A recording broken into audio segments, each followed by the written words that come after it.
NPR की एक famous host Rachel Martin ने यह सवाल भारी पब्लिक में उठाया था कि क्या पुनर्जन्म की कहानियां सिर्फ कुछ लोगों की कल्पना है या फिर इसके पीछे कोई प्रूफ या कोई साइंस भी है।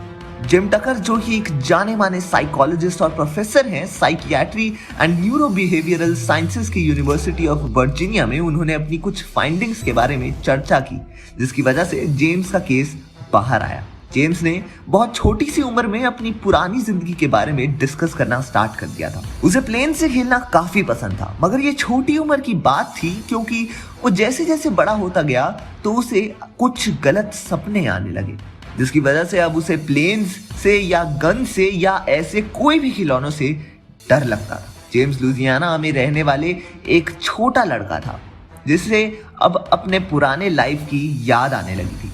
जेम्स ने सभी को बताया था कि उसका प्लेन क्रैश हुआ था। वो एक पायलट था।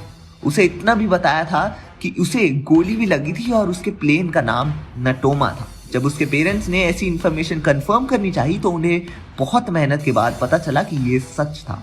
सालों पहले एक प्लेन यूएसएस नटोमा बे क्रैश हुआ था और एक पायलट उसमें मारा गया। अब ये तो इत्तेफाक भी हो सकता है, लेकिन जेम्स ने उसके को पायलट जैक का नाम भी कंफर्म किया था, जो कि सही था। इसके बाद रेचल ने क्रॉस क्वेश्चन करते हुए ये भी पूछा था कि हो सकता है कि उसने ये नाम और ये किस्सा कहीं सुना हो, जिसकी वजह से उसे याद रह गया हो।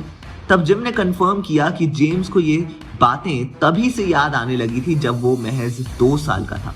इस समय तक उसने कुछ ऐसा वायलेंट ना देखा था और ना सुना था। उसके अलावा रेचल ने यह भी क्वेश्चन डाला था उस इंटरव्यू में कि क्या पता बच्चे ने अपने पेरेंट्स की कोई बात सुन ली हो जिससे ये कहानी आई हो।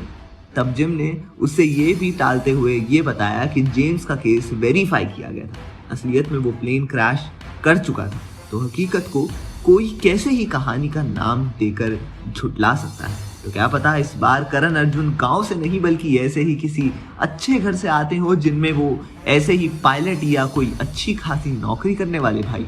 तब तक के लिए आप देखते रहिए हमारा चैनल पॉलीग्राफ स्टूडियो।